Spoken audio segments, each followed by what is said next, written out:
we're going to finish on BBC Three and BBC iPlayer with a rather different reality show called Tommy, the Good, the Bad, the Fury. And here's a clip. I went through the worst year of my life because I couldn't box. In this big house that I bought, I find myself just sat alone. I just want to show Bambi and Molly I'm back. He owes it to everybody around him. I need to get back to me. That's the big thing about being a Fury. Fight until our last breath. Yes, so I must admit I'm not completely... I'm not one of the top fans of Tommy Fury and his partner Molly May, although of course there's been plenty of reality shows and plenty of column inches on the two of them. They met on Love Island, for anybody that doesn't know. So this is a documentary about him after what he calls his worst year ever, and it is quite interesting because even though, you know, we don't particularly write about their love life, which does, make no bones about it, is a big part of this, actually. It's a running theme throughout it, although it centres around him. And I do remember when that statement was put out by her that they were splitting up, and they do look at that, and people will find that interesting because I think everybody was accusing him of doing things that he shouldn't have been doing, and he talks in this about the fact that it was nothing to do with any of that. It was alcohol. So we see how somebody essentially falls off the rails. This is somebody who wanted to be a boxer from a very young age. Obviously Tyson Fury's in his family. You know, what a person to look up to. It's certainly somebody who could get him into the ring, and he did. And his dad taught him. His dad is a big part of this.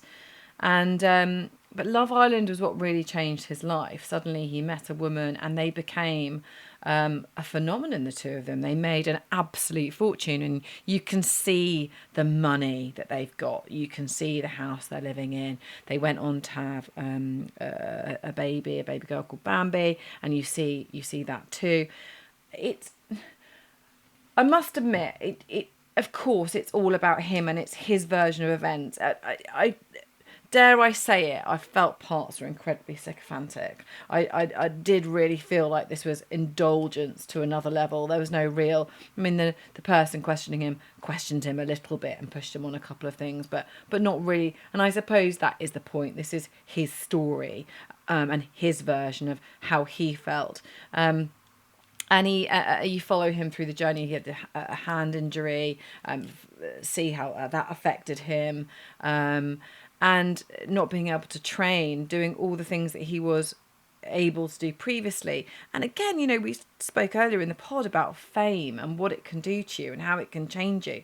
And that fundamentally has a massive part in him sort of hitting rock bottom, if you like, and it all going wrong. Now, they are back together now, and, you know, it's all happy between the two of them. But this kind of feature, it's very carefully edited, as you'd imagine. It's very carefully crafted. I don't think, you know, you'd be surprised at that. I think Molly comes over. She's quite strong in it as a character. The warmth comes really between him and his daughter, certainly in the first episode more than anything. And there's one thing I did notice, Ian. He eats a lot, doesn't he? I know he's training a lot, but he eats the whole time in this documentary. That's what I kept noticing. And his phone rings a lot, but I suppose it would when you're that famous. But I think it's interesting if you don't know him, and you don't know his success story and how he's got there and the ups and downs and the bumps in the road. It's pretty interesting. I mean, I've got to be honest with you, it's a binge watch because you're watching it and already you're an episode in. It's just easy, really quite easy viewing. And as I say, it's one-dimensional. It's one person's view of things. But of course, that would always be the way. What did you think, Ian? Well, I don't watch Love Island, and I don't like boxing. And I got quite a long interview with Tommy Fury, who was really nice, but it kind of seemed like he'd really been media coached. And it was, as with the series, this is all about controlling the narrative, which kind of like started with the Beckhams, didn't it? Like you control the narrative of your celebrity. So I did enjoy At Home with the Furies, about Tyson Fury's home life. That was almost like the Osbournes. It was just chaos, but it was very funny, and he was very charismatic as well. It was good. I don't know how much.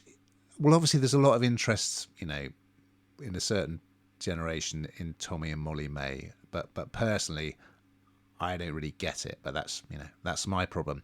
What I do like about it is, yeah, he's kind of owning to an extent his problems with drink, and we see him. He's lovely as a dad to little Bambi. He's an absolutely doting dad. There's a bit of kind of behind the scenes stuff with the boxing, so you see him training with his father, who is, as people will know, a pretty strong personality. And his father actually advised Molly May just to walk away from the relationship when his son started drinking. So we see them training.